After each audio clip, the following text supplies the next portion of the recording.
What's going on, guys? Sekapoko here, bringing you another 7 Innocents Grand Cross video. For this, we'll be going over the news and talking about all the fun things that are going to be happening on the Japanese version for 7 Innocents Grand Cross for the Attack on Titan collaboration. And we'll be going over all the different characters, as well as translations, imagery that we can find, and all the events that are going to be happening as well. So give you a nice rounded explanation of what will be happening during the event.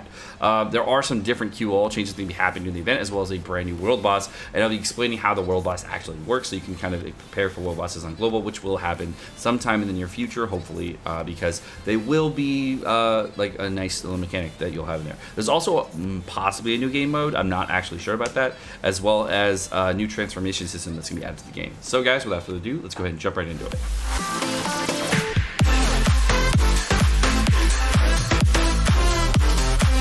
Alright, so let's go ahead and go over the brand new Eren. He is going to be human and giant after ultimate. He's a green character. His human passive is going to increase damage by 10% per ultimate gauge.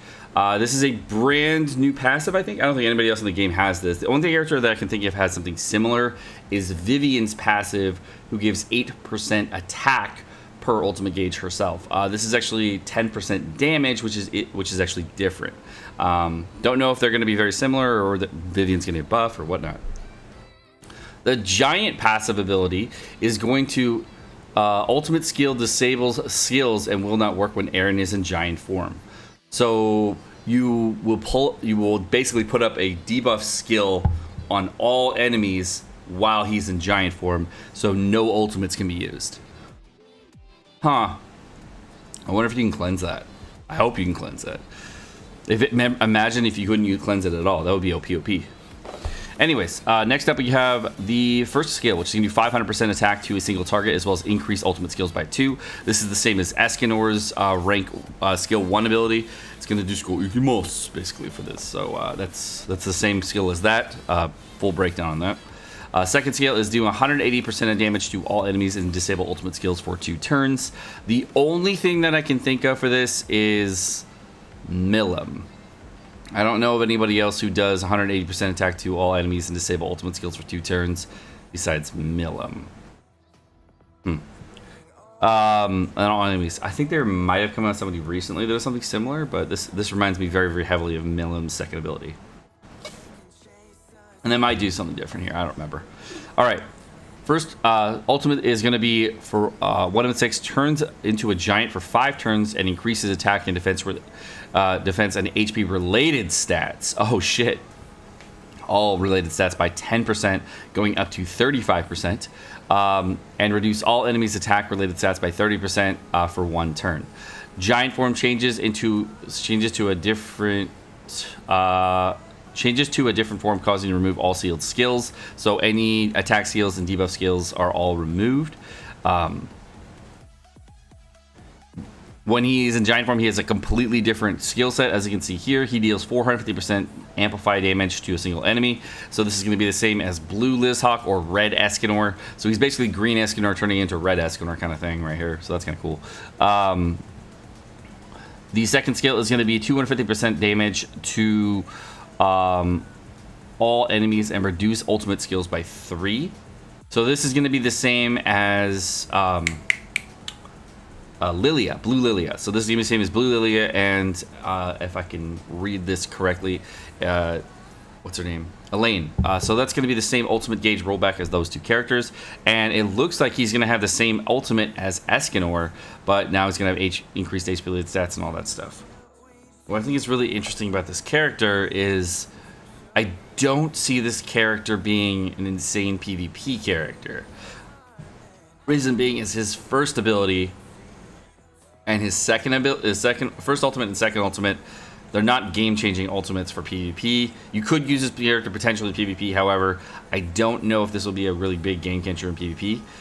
He has green Escanor's ulti, or red or green Escanor's ulti, it looks like, just for raw damage against a single target. I think this maxes at like 1350 or whatever, and that'll be pretty cool. All right, next up, we're going to have Blue Mikasa. And Blue Mikasa is going to be a human character.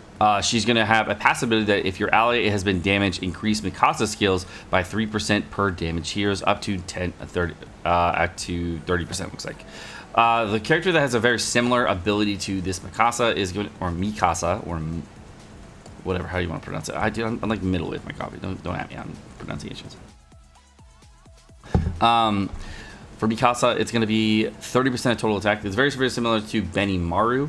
Benimaru's ability is if he uses a skill, it's going to be 3% attack for himself, and that's going to give him a nice little damage bump. Unfortunately, as we can tell from both of these characters, the passive ability for damage increase is really not that great, and it looks like Eren's is much better, unfortunately. I would much rather have increased damage per ultimate orb versus permanent increased damage per stack by a number of times allies have been damaged. The only time I can see this being very useful is in a PvE situation when you're fighting against an enemy that's going to be attacking multiple times. This would allow this to stack very quickly, and you can probably get this passive all the way up within 3 turns. This would be very good in PvE. For the first ability, it's going to do 325% of damage against a single enemy and apply poison for 2 turns. Poison does 80% damage after the turn. This might be bleed, not poison, because bleed is 80% from what I recall. I don't think this is a poison. This thing is a bleed. Second ability is going to be 200% attack. Secret technique to all enemies, increased damage by oh wow, that's cool as fuck. So apparently this ability, she actually gets Lost Vein Meliodas' ultimate ability, but in a card form. This is the first time we've actually seen this in a card form, and there's one positive and one negative to this. The positive to this is we're getting the card, and we actually see how it's related to an actual damage in a card versus an ultimate. The negative of here is that Lost Vein Meliodas also does type beneficial or type neutral damage or type boosted damage versus all typings, and Mikasa's ability, of course, does not. So it's going to be significantly less damage than Lost Vein Meliodas' ultimate. It will have some decent damage, but it will do nowhere near close as much damage. I don't think this card's going to be very, very viable in PvP or PvE situations unless this character has crazy substats. Next up, we have our ultimate ability, which is going to increase base stats by 50% and deals 420% damage to a single target. So essentially, this is Galen's ulti. So Mikasa got a bleed effect single target, kind of like Jericho's single target ability, and a brand new card, which is interesting, and I definitely want to check that out some more, and Galen's ultimate. So very, very interesting unit. None of this synergizes really well as a PvP unit, so this is kind of an annoying thing that the character that I was, of course, most looking forward to, besides Levi or Levi, depending on how you want to say it. All right, so the next character we have on the list is going to be Levi or Levi. Don't at me. He's going to be a human and red character, deals critical damage to enemies with the lowest HP ratio in relation to their attack. Even if the enemy has the same HP ratio, it will activate. What the fuck does that mean? Damage to enemies with lowest HP ratio in relation to their attack. Alright, so basically what I'm getting from this is it boosts your damage in some miraculous way that we'll have to like test and find out to figure out everything else.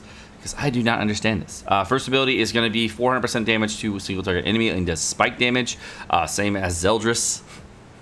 So, yeah, you know how that goes. The second ability is going to be 250% attack, 250% despair damage to all enemy.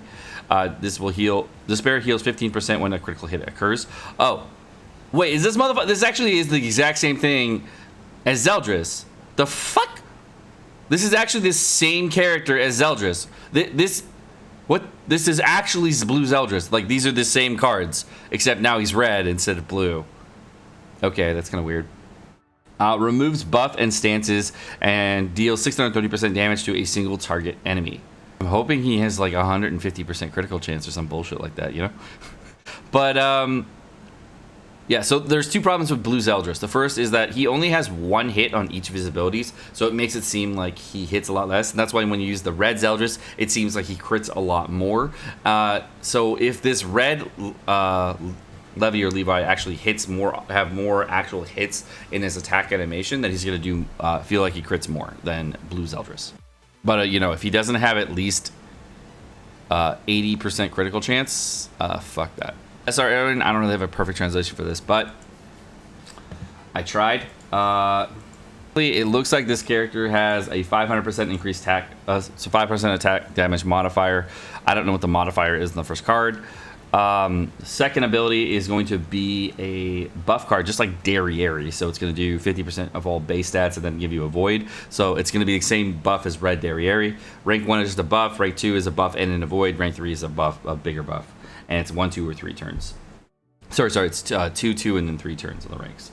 And then it looks like the ultimate ability is going to be 630% damage to a single target, and it's also going to apply Shatter, looks like, on its ability. His passive ability, from what I can tell, the damage inflicted by the character on the enemy of the unknown species increased by 30%. So he does increased damage against unknown species, or maybe Titans, I'm not sure. All right, let's go ahead and watch all the ultimate animations.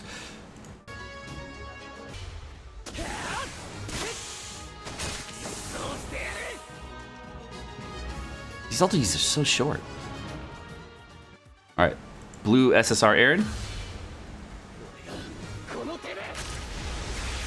Oh, it's so cool. He legit turned into a Titan, bro. That's sick. All right, Mikasa.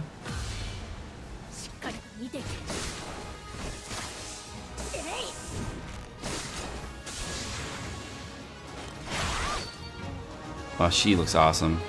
I can't wait to play her. That's so cool. All right, and then Levi or Levi.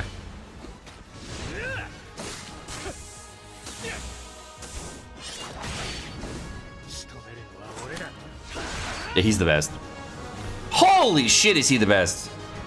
He is so the best. My God, you are a legend. Details in the live stream, I'm not going to put those in here because those are lengthy, very, very lengthy. And then condensing them all will take a while. I think somebody else is already doing that. So first off, we're going to go over the AOT collab very quickly. I'm just going to go over the brief highlights of what's going on in the event. First off, we get the special login bonuses. You were able to get SR Eren for free, up to 10 tickets for the AOT banner, and 9 login gems, as well as 14 days long. But they're all in Japanese, so that's not really helpful. Second up, we got the event period is going to be from June 29th through July 5th for a new Hawk Pass. Translation will be posted at the end. Special prices, of course, 980 yen or $8, $9, $10, whatever it may be. I don't think they posted the entire Hawk Pass yet. I was looking for it and I couldn't find it. I did find there's an exchange event and some other things available, but I did not find the Hawk Pass translation. There's gonna be a collab banner. Single unit summons are going to be 3 points. Multi summons are 30 points, and random SSRs are at the 300 milestone. So it looks like the entire banner is going to be very similar to the Lost Vein Meliodas banner. Random SSR at the 300 milestone. At the 600 milestone, you can pick one of the 3 featured collab units. So of course, not at 900 diamonds, but at 600 diamonds, they're giving you a GSSR for one of these units. So they're distinguishing the rarity of these units between a festival unit banner and these kind of banners. I don't know how heavily I'm going to pull in this banner, but obviously these are cool characters. Tickets can be earned from the special login bonus and world bosses and ticket packs. If you get a dupe, you can exchange it for outfits or one of the units that's named the slime event. Unfortunately, with the new Super Awakenings, this is kind of annoying, and there's no real reason to pull for these units at all if you want to have them Super Awakened at some point, because they will probably go away and you'll not be able to get them. So that sucks. All right. There's going to be a GSSR ticket banner, purchasable for the ticket banner only, and you only get 1 out of 3 units, same as slime again. This is going to be, I think it's going to be like $23, $24, something like that, to pick up the GSSR ticket, and you don't get a free one, you just get it whenever. It's pretty standard for this kind of event. Next up, we have collaboration and story. Players rank 8 and above. It isn't main story progress locked. It's original story created specifically only for the collab. Rank 8 and above. So basically anybody who's rank 8 and above can do this. I think it just means you have to complete the basic tutorial in part of chapter 1. Cool.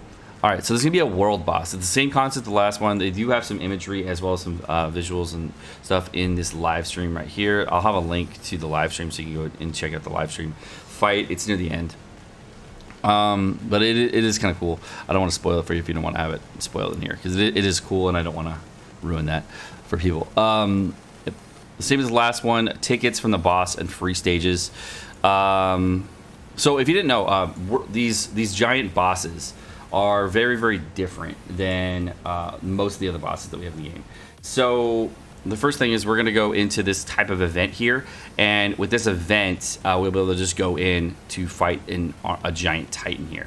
And if we wanted to go see what the actual fight is like, you can see that you're going to be going into the fight, get rewards. There's exchange materials that you can get for exchanging in for the rewards here, and you can do it anytime before July 16th before maintenance. The actual fight itself is super cool. You can see that from the original imagery they had here where we're fighting the giant, there's going to be 4 players on one team, and the way this works is the person who does the most damage against the armored titan, the colossal titan here, is going to be the winner, and the person who is the winner gets the most drop rewards. If you're in first place, you get the most, the second place at the next, and a second, etc. Everyone who is or above a certain ranking is able to participate, so you don't need to have like all the mid-max gear in the world to do this. This is actually a 4-player raid, and in these 4-player raids, top score gets the most rewards, bottom score gets the least rewards, but that just motivates people to try really, really hard. The nice thing is that you can actually get carried in these events. So if you're like a newer JP player and you wanted to do this event, but you weren't sure of your skills and you weren't sure you were able to complete the event, well, the top players can actually carry you during these events, and they get lots of rewards for doing so. It actually is beneficial for top players to get to do this because they will actually get even more points because they'll be carrying you even harder. And the total amount of percentage damage that they've dealt, as well as total amount of overall damage they've dealt, will actually reflect the amount of drops that they'll get. So if they do have to carry you for harder, then it's better. And if you are getting carried very heavily, there is a minimum threshold on drops that you will get out of this event, and all the drops that you're going to be getting, of course, would go to an exchange. So you can then exchange for like SSR stuff. You can exchange for chalices, whatever the normal material exchanges are for most of these events. So that's what they mean by same as the last one. Tickets from the boss and free and SP stages. Oh, the last one, by the way, it was called Purring Poo. I'll go and if you want to know more about Purring Poo, it was the first world boss that they actually had that was a 4-player world boss. There were 2 other world bosses that I remember of. There's the first other one that I remember is a crab boss, and that was a 2-player one. That's the one I expect to be the global first. You may have seen the teaser multiple times in the game. And that might have just popped up randomly. I'm hoping we get that soon on global because we need content, and Crab Boss sounds awesome right now.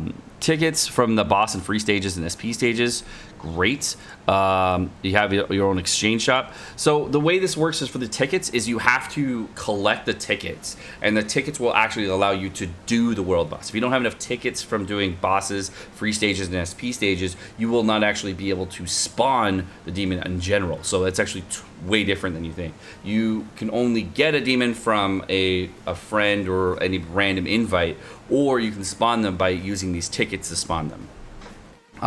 You have your own exchange shop for this. It has costumes for, it looks like Levi and Mikasa, which is gonna be great. That's fire. I'm excited for that. Unfortunately, you need dupe coins now, so whatever. UR stones, hammers, demon mats, etc. So that's great. 10 tickets per entry. Oh, that's a lot less. I think before it was like 30. Like the first one was 30 tickets per entry, so that's way less. New items can be used for exchanging in the SSR shop. Yeah, okay. 6, unit boss. You can use 8 of your own characters. If you lose/quit a stage, you can't reuse your own characters. If a character dies during the battle, it can't be used anymore, only if you restart. You will need to use the entry ticket for that mentioned above. What the fuck is an 8-unit boss? Dude, that's new content. I want to check that out. That's gonna be fun. Season 2 Guild Boss rerun. Looks like we're gonna. Oh, so that's season 1 for global, by the way. We're gonna be having the original Guild Boss coming back to the Japanese version starting on July 5th all the way through August 1st. So good and bad because it's more annoying for points, I guess. Transformation system. Okay, so the brand new transformation system you can see here. This is going to be a new set where if you click on a certain button here, you'll be able to see the transformation system and see a new character's transformation. It looks like Eren is going to be the forefront of this category, and there might be like a demon Meliodas or a regular Meliodas or Lost Vein or something like that that transforms into another version. So that would be really, really nice. This is a huge benefit to the game because they can take original versions like Lost Vein Meliodas that they already have created iterations of and actually turn them into transformation characters, or they can actually take older characters and boost them by turning them into transformation characters, which would be really fun. So I'm hoping they do that at some point. They can actually rework old characters, gives you other options as a game developer. Okay, there's gonna be brand new costume sets, as you can see here. This is for I'm pretty sure this is Levi's. Pretty sure. Or maybe it's all three. Actually, this is one of each. Looks like they're going to have one of each purchasable cosmetic, and they're actually going to also have the free cosmetics available. So you can, the same as the original Slime collaboration for the Japanese version, where there was one set of free cosmetics, and then there was actually paid cosmetics you can get along with it. So that's very similar. They are getting UR gear here. As you can see here, they have all three of them are getting UR gear. You can do that for them. Jerry Battle Event Refund. This can be cleared 5 times a day. We're getting rewards, redstones, upgrading stones, as well as translations already posted in the event stuff, so I'm not going to do that. It's already down there if you want to check that out. There's going to be new packs that are going to be available. This one is the same as the Rimuru pack, where you're able to get 30 diamonds as well as a ticket here. This is going to be an AOT GSSR ticket. This is just going to be a random SSR. This is not going to be guaranteed Eren. This is going to just be a random SSR. And it looks like there's going to be a brand new pack here. This is going to be a new diamond pack, which is going to be for basically $100. You get 240 diamonds as well as 3 of these coins. And these coins will give you, it looks like enough XP to just level up 1 character awakening. So that's kind of shitty. That's super big win, I agree. All right, so these ticket packs, I like these ticket packs. These are fun. So the ticket packs here, we're going to have diamonds as well as tickets that are available for the EOT collab. They've been releasing these a lot lately, so this is cool. So it looks like if you bought both of these, it costs about $120 for all of them, and that's actually a really good deal because then you get like a total of like 12 multis for $120 plus an extra 11 multis for $120, I think it is, and you get an extra 90 diamonds. So that is 90 diamonds on top of that. So that's another 3 multis, so that's another, what is it, 14 multis for $120. So overall, it's under $10 a multi, so it is a pretty decent deal as far as cash goes. And on the anniversary, you can buy these up to 5 times. I think you're only going to be able to buy them 1 time, though, for this collaboration, so we'll see. There's going to be small changes and updates to PvP, report button for PvP. Oh, so that's cool. So we can report cheaters now. New ranking system UI. So I don't know how that's going to work, but that's cool. There can be access to Taizu as well as Helbram. Okay. World boss invites can be turned on and off. So if you want to, by the way, it's really annoying because you do eventually get a lot of world boss invites, and it's really annoying. Skip tickets can be used after clearing chapter 4 before it's chapter 5. Great. New ticket button for tickets in your inventory. Cool. Oh, so now you can just like if you find a part 1 SSR ticket in your inventory, you actually just summon directly off that ticket. You don't actually have to go all the way to the summon screen and find the correct banner. So that's a nice little QL chains. Cool. Box filters can be turned on and off. Translation will be posted if they aren't already. So we're going to post them later, I guess, on the Reddit Discord. Just make sure to just check the pins and help. Most likely. Bug fixes and glitches. New application icons. New main screen. Droll and Matrona added to the general pool. Droll and Matrona? Oh, regular Matrona. Okay. Here's the Hawkbass rewards right here. You're going to have Visal Hammers from the Hawkbass. Looks like 20 anvils. Part 1 SSR ticket, which is pretty fucking bad. Part 1 SSR ticket, dude. I don't know if I'd buy this, man. Okay, looks like you get Eren Yeager's weapon. Oh, they're making it so you have to buy it because you actually get Eren Yeager's costumes out of this. Oh, that's stupid. Well, I guess it's only $8. You also get an Eren Yeager, 5-star weapon zones, 5 recovery potions. What do we get at the end here? And a part 2 ticket. So you get 1 part 2 ticket and 1 part 1 ticket. So I guess that's not the worst thing in the world. Plus a bunch of cosmetics. So I guess it's worth. I'm a little salty about it. Alright guys, well my name is Sekapoko, thanks so much for watching, I hope you guys enjoyed this video. It is a little bit longer, of course, and there's going to be a lot more information coming this way, but I want to go over as much information as possible to the Attack on Titan event, as well as the new character translations, to give you guys as much information as I could. So thank you guys so much for watching, I hope you guys enjoyed this video. Of course, like and subscribe, all the fun stuff. You guys have a great rest of your day.